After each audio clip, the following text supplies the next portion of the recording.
سلام داملا حاجی میرزا، خواهش دارم همین جمعه جواب بگویید که این مکتوب را من به دست همسایه امان روان میکنم. دادرم به مسکو رفتنی شد، پول نیافت. پیش شوهر من آمد.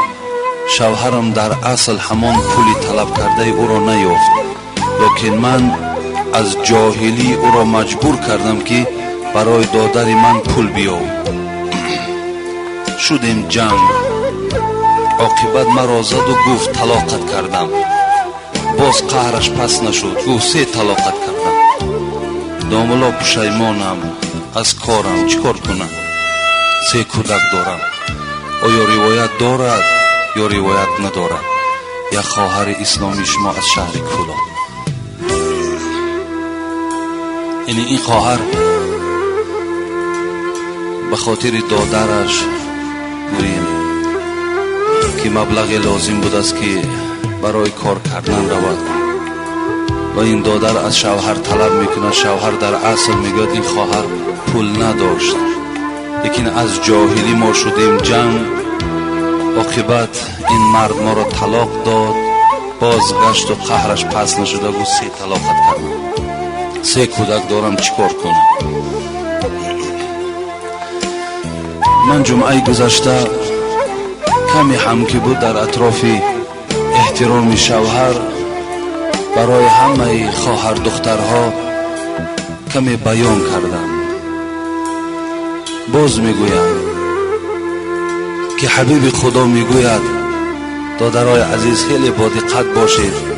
این سخنها را دانه به دانه گرفته به نزد زنهای خود، به نزد خواهرهای خود، به نزد کلینهای خود، به نزد همون گویم خواهرکایی که امروز شوهر دارند، برای آنها رسانید که حق شوهر چیست. حبیب خدا می فرماید اعظم الناس حقا علی المرأة زوجها و اعظم الناس حقا علی الرجل امه. حبیب خدا می گوید ای طایفه زنها، ای زنهایی که امروز صاحب شوهر هستید، خطابه به سوی زنهای صاحب شوهر هست. ای زنهایی که شوهر دارین، فراموش نکنین که بزرگترین حق بالای شما حق شوهر است. از همه بزرگترین حق بالای تو حق شوهر است.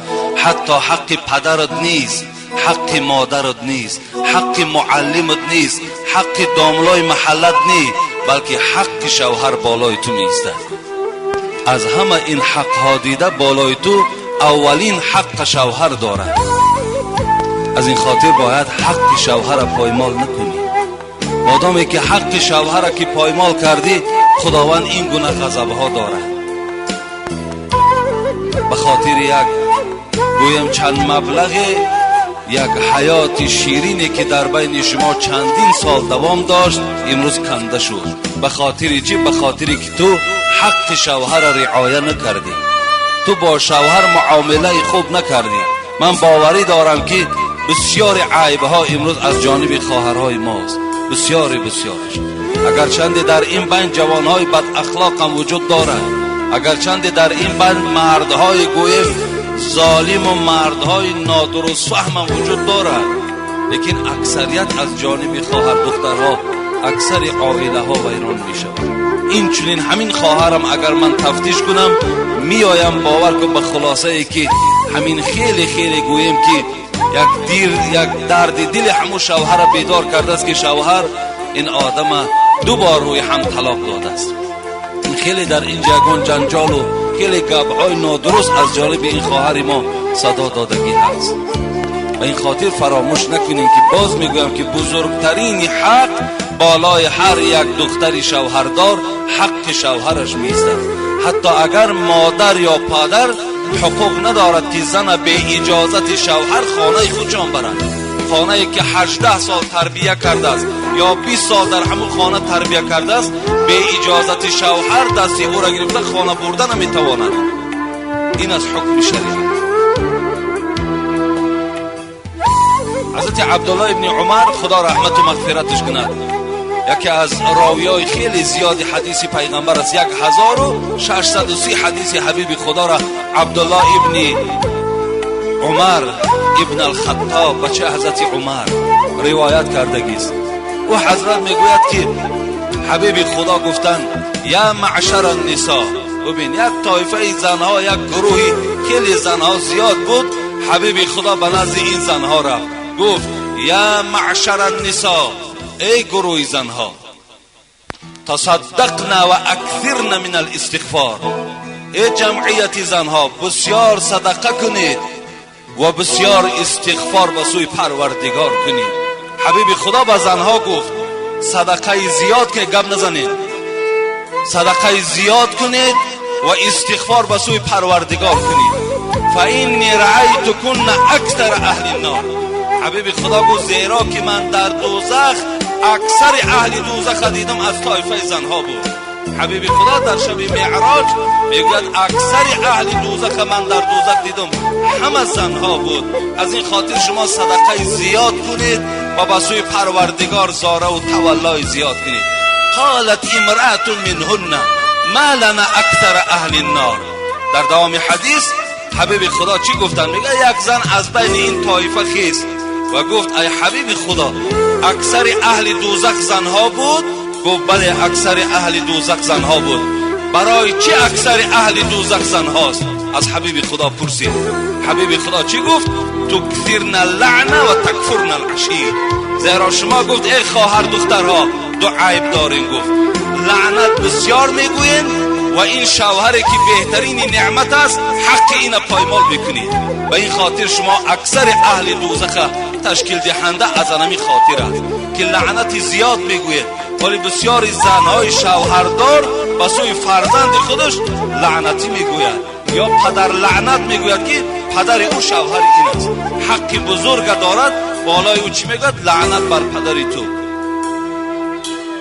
شما لعنت زیاد میگوید و تکفرن العشیر. حبیب خدا گو حق شوهرها را تو را پایمال بکنید. از این خاطر اکثر اهل دوزخ از طایفه زنها دیدم. حضرت علی را هم حکایش است، میگوید دخلت انا و فاطمه على النبي صلی الله علیه و سلم و وجدناه بکاء شدید. ببین یبکی بکاء شدید. حضرت علی میگوید بار با همراهی دختری حبیب خدا فاطمه. شما میدونید که حضرت علی داماد حبیب خدا بود، شوهر فاطمه دختر دوستدار حبیب خدا بود که میگوید در چهره از حبیب خدا هیچ دیگرگونی نداشت، بی نهایت با حبیب خدا مانند بودم. میگوید بار دست فاطمه را گرفتم و خانه خسور خود پدر یعنی فاطمه حضرت رسول اکرم آمدم و وجدناه یبکی بکاء شدید. آمدم که مثل کودک گریه دارد، بسیار یک گریه سخت داشتند. فقلت یا رسول الله فداک امی و ابی. حضرت علی میگوید وقتی گریه حبیب خدا را دیدم خیلی ناراحت شدم. فکر کردم از دست یگان نصرانی باشد، از دست یگان یهودی، یگان رنجش در حبیب خدا پیدا شده باشد. گفتم ای حبیب خدا پدر و مادرم فدای تو باد، ما الذی ابکاک، چی شد که تو اینقدر گریه داری؟ حبیب خدا گشته و به جانب فاطمه و جانب علی چی گفتن؟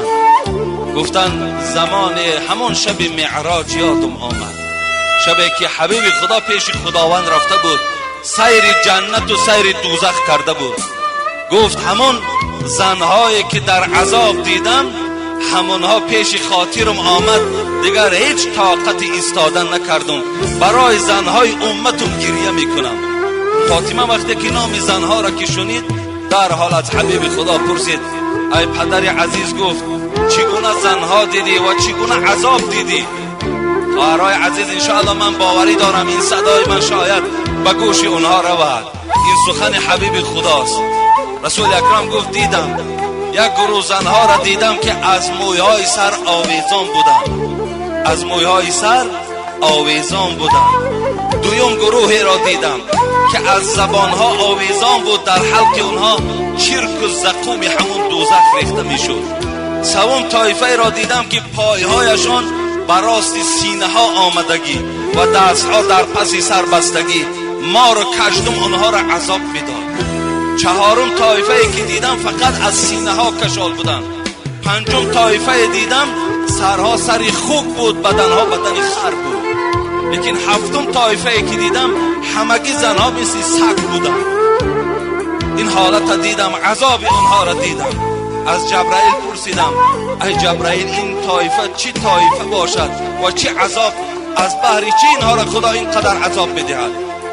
حبیب خدا را جبرائیل چی گفتن؟ اینها میبینی که از مویهای سر کشالن، اینها دخترهای هستن که در دنیا نام مسلمانی داشتن رای که روی مال نداشتن.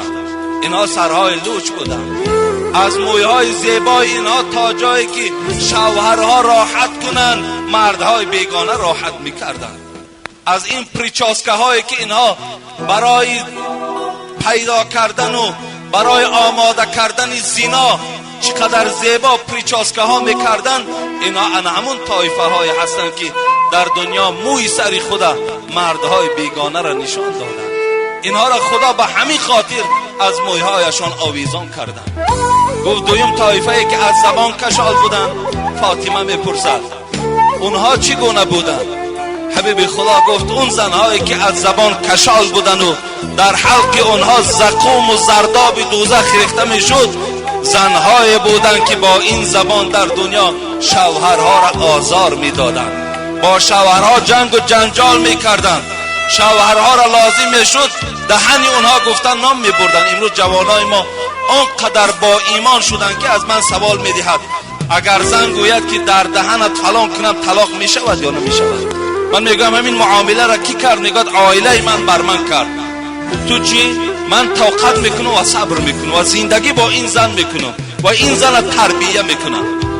ببین این از زبان جوانهایی که امروز الحمدلله گویم که ایمان کامل دارن از زبان همون جوانها صادر میشه.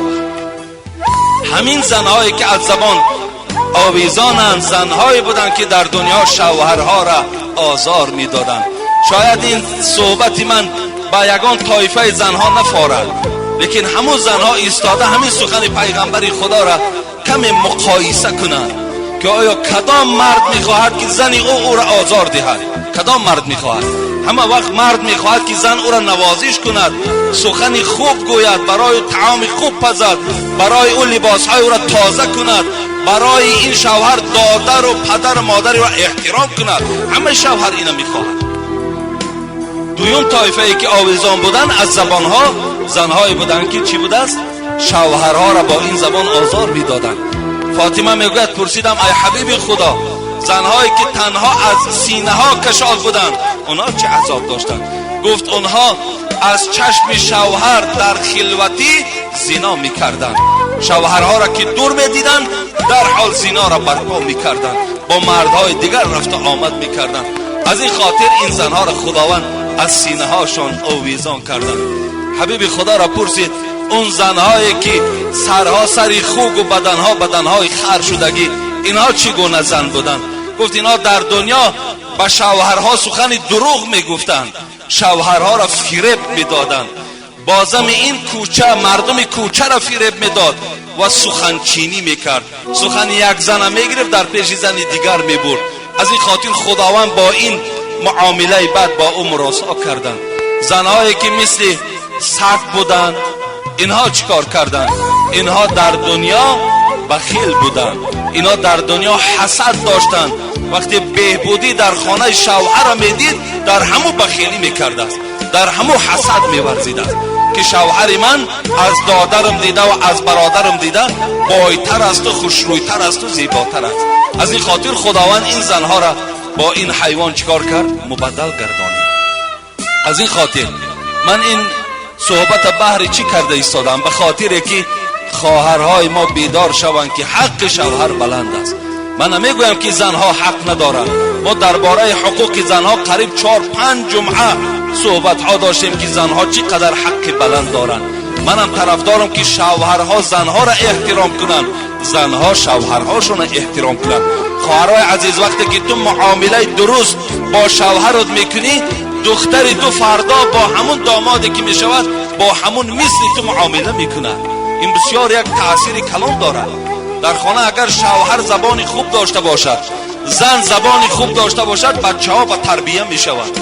یکی وقت در خانه شوهرم داشتم، زنم به حرمتی که کرد، عاقبت همه فرزندای شما با کلین و با داماد شما این چنین معامله میکنند. از این خاطر بسیار خوب میشد که زنها امروز اطاعت کننده شوهر شوند. برای ما همین زنهایی که شب روز در تلویزیون ها نشان میدهد خدای کوچه های پایتخت پر از دخترهای بی معنی شده، پر از دخترهایی که گویم امروز جامعه تاجیکستان فساد دارند. همین تاجیکستان ما پر شده است. بس است بگذارین شما زندگیتان زندگی حلال باشد، بگذارین از شما فرزندکای خوب به دنیا آید، شما آینده راحت این فرزنداتان بینید. حبیب خدا میگوید که یستغفر للمرأة المطیعة لزوجها.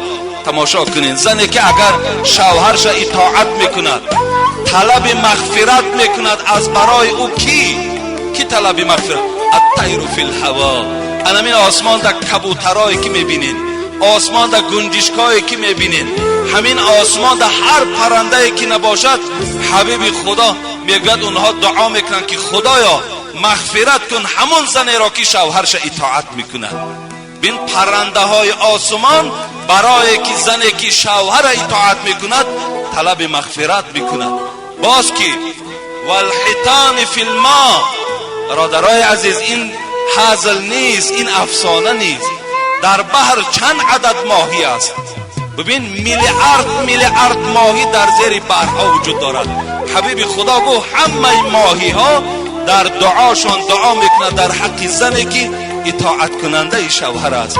میگوید خدایا مغفرتش کن. تماشا که وقتی پرنده در حق دعا میکند، ماهی در زیر آب دعا میکند، والملائکه فی السماء. حبیب خدا میگوید ملائکه هایی که در آسمانند عدد ندارند در حق زنی اطاعت کننده دعا میکنند. والقمر و شمس، آفتاب و ماهتاب در حق زن اطاعت کننده دعا میکند ما دامت فی رضای زوجها.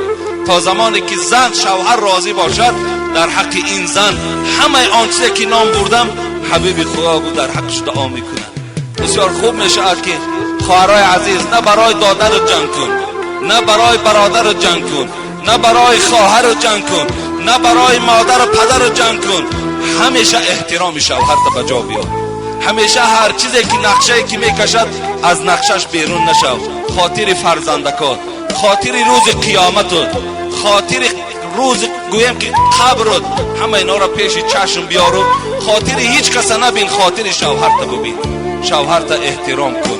اگر من باوری دارم همین خواهر که 3 کودک دارد، از پشت همین دادر که جنجال کرده است، 1 هفته در خانه همین دادر بیست، باور که همین دادر خودش از خانه پیشت میکند، میگد برای من تو در کار نیستی. این معامله رو در این حیات هممون دیدیم.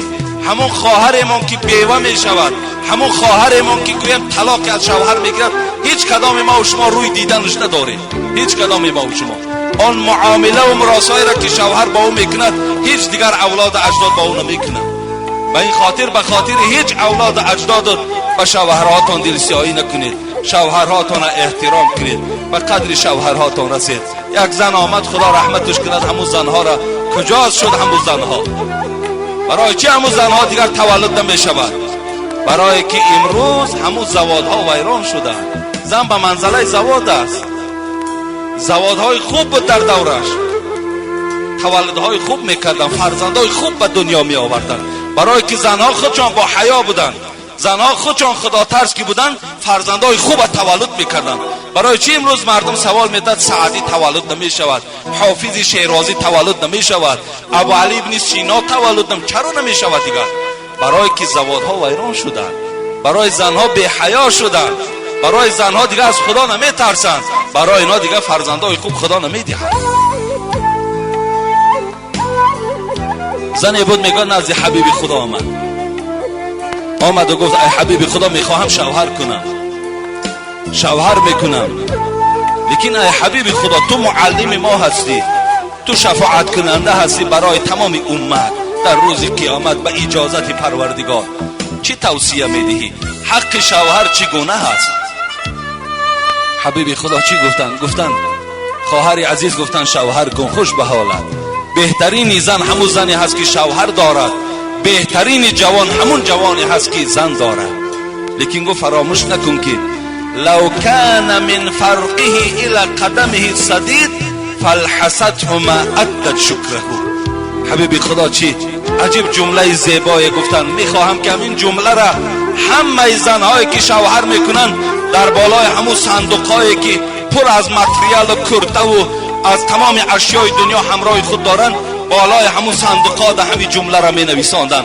لو کان من فرقه الى قدمه صدید فالحسته ما ادت شکره. همین شعار کاش که می نویساندن. همون جوابنامه هایی که در قبر می نویسید به کسی در کار نیست، همون جوابنامه در ورق های دراز ده بالای صندوق های دخترتون ده همین جمله را نویسید. این جمله چی معنی دارد؟ این جمله هست که از زبان حبیب خدا صدا داد. رسول اکرم گفتن اگر ای خواهر عزیز از تار سر شوهرت تا زیر قدمش اگر زرداب باشد، چرک باشد، خون باشد، با زبانت اگر تازه کده بیایی تا حال حق شوهر به جا نآوردی. تا حال حق شوهر به جا آمدگی نیست. برای شوهر بهترین نعمت است. انا این جمله را بالای صندوقات نویسید تا که دختری تو با حق شوهر رسد. دخترها را شینانید. پدرای عزیز، مادرای عزیز، همه میخواین که رفته از سر دکان دخترتون آش خورین، شوربا خورین، بهترین نعمت ها را خورین. میخواین که رفته دخترهاتون خرسند در خانه های شوهر بینین. چیکار کنید؟ در خانه تعلیمش دهید. در خانه فهمانین که بچم که خانه شوهر رفتی دیگر پدر مادر نگو، دیگر اپا و خواهر نگو، دیگر دگانه بازی و طلبه نگو. هر چیزی که شوهرت میگد اجرا کن. انشاءالله بچم به همه نیکبختی های حیاتت میرسی. گفته این نصیحت ها را باید که هر یک پدر مادر کند. اینجا یک خط دیگر آمده است، میگوید که مرا شوهرم 3 طلاق کرد. خط در پیش من است. 3 طلاق کرد. به چی خاطر؟ شوهرم دیر کرد دیگر نه آمد، در کار بود از شوهر. از عبیتی برآمدگی شو آمد است، از توی خانه دوگانش رفته است. وقتی شوهر که میپرسش میگوید باز بلند آوازی کرده است شوهر 3 طلاقش کرده است. ببین و ما باید که هر یک قدم اون پرسیم و با پرسیدن غلام نمیشیم کو. پرسیم که شوهر اجازتم نمیدی خانه دوگانم میرم، خانه آچم میرم، خانه اکم میرم. انشاءالله همه شوهرها اجازت میدهند. اگر تو همرا با زبان خوش پرسی انشاءالله شوهرها هیچ وقت با شما دشنام قبیل نمیدهند. افسوس که همون زنهای میپرسیدگی هم امروز گوییم که از بین همه نابود شدن. دوره های حبیب خدا بود. ببین زنها چکل زنها بودند. پدرای عزیز دیر نشده است، دنیا دیگرگون نشده است، ما دیگرگون شده. اینجا دنیا را ما و شما و شرایط ما و شما برای خود دلیل نیاریم. ما خودمان به مسئولیت شدگیم، ما خودمان به اهمیت شدگیم. در دخترهامان تماما توجه نداریم. چگونه معامله میکند کردن میگیرد. عاقبت یکی میشنویم یگان بی حیایی و یگان نامعقولی دخترمان پسان سرها را در سنگ میزنیم که دیگر فایده ما نمیکند. زیرا از اول علاج واقع پیش از وقوع گفتند. پیش از آن که این دختری ما بی حیایی بی شرمی کند پیشکی علاج باید ما و شما میدیدیم. میگه دورای حبیب خدا بود. کیسه مشهور از شمس الدین ذهبی را خدا رحمت کنه در کتابش میارد. همه بابی همه احترام شوهر در این قصه را حکایت میکند.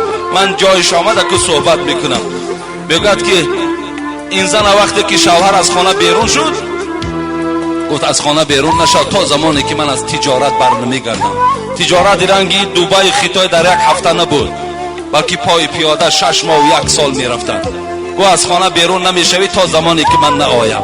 زنای فرمانبردار خدا ترس که بود گفت میلش به جان قبول گفت. از بین رفت شوهر به تجارت. 1 ماه نگذشته که برادرش آمد گفت پدرم در حالت سکرات که صحبت میکنم. میگوید که این زن وقتی که شوهر از خانه بیرون شد گفت از خانه بیرون نشد تا زمانی که من از تجارت برنمیگردم. تجارت رنگی دوبای خیتای در 1 هفته نبود، بلکه پای پیاده 6 ماه و 1 سال میرفتند. گفت از خانه بیرون نمیشوی تا زمانی که من نآیم. زنای فرمانبردار خدا ترس که بود گفت میلش به جان قبول گفت.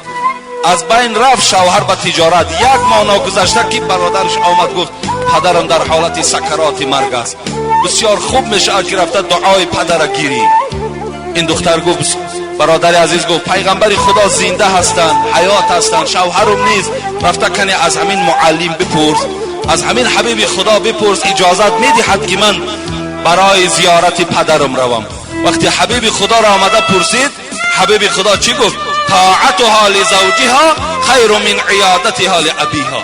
همین اطاعت شوهر کردنش بهتر است از اینکه پدرش خبر گیرد. دختر قبول کرد. ببین امروز پدر کسل باشد، شوهر درک ندارد، الکی دختر در خانه آتشه. دویم آمد، از بین یک هفته گذشت، یک کش گریان در آمد. خواهر عزیز گفت پدرم گذشت، در جنازش اشتراک میکنی یا نمیکنی؟ گفت حبیب خدا را پرس اجازت میدهد یا نمیدهد. وقتی نزد حبیب خدا را برادر، حبیب خدا چی گفت؟ طاعتها لزوجها خیر من تشیعها جنازته.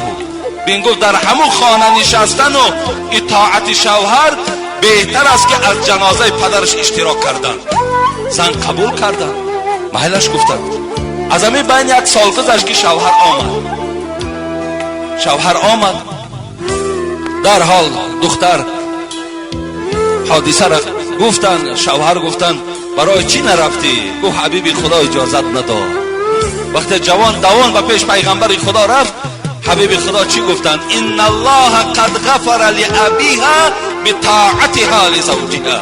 ای جوان عزیز، گفت خوش به حالت که آدم خدادار بوده، بسیار زنی مسلمان داشته، بسیار زنی خوب داشته، لیکن رو به همون دختر خبر بده که پدرش آدم گناهگار بوده است. پدرش آدمی گویم که خیلی سهو و غلطهای زیاد داشت، لیکن خداوند به خاطر احترام ان همین زن از برای شوهرش از گناه پدرش خداوند گذشت. ببین از گناه پدر پروردگار گذشت. به خاطر چی؟ به خاطر که این زن شوهرش احترام میکنه.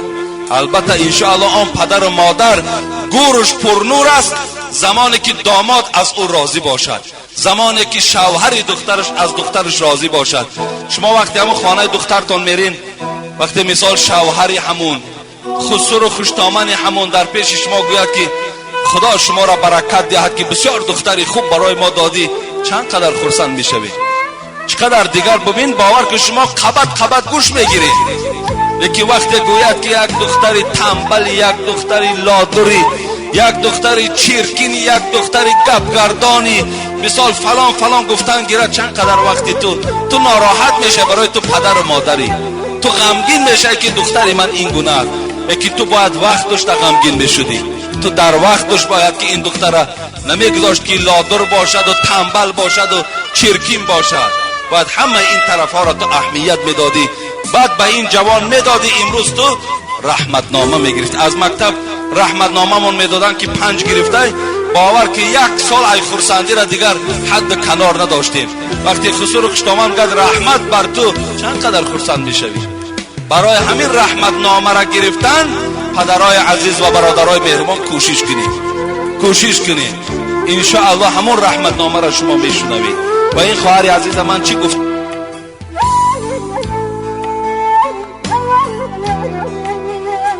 عزیزم میگویم که مقصد یک باره که طلاق دادن، بازگشته و 3 طلاق گفتن، این روایت داره، فقط روایتش در دست من نیست. میتوانین که رفته در مفتیات مراجعت کنین، انشاءالله برای شما روایت میابن. لیکن گفته همون تاجیکای ما و شما پشتانه به سر گیرید. در زندگی بسیار خطری، گویم خیلی چیزی نازک است، بسیار اهمیت دهید. انشاءالله همین احترام شوهر را کنین، شوهر خواهی نخواهی احترام شما را میکنن. دوست بدارم که در همه عائله احترام شوهر و احترام زن وجود داشته باشد. انشاءالله از بین اینها بعد چی میشود؟ فرزندای خوب به دنیا می آید. و الا اگر در بین شما این گونه جنگ و جنجال و طلاق کردن و نافهمی ها باشد، یقین است که از وجود شما فرزندای خوب به دنیا نمی آید. خواهر عزیز انشاءالله از این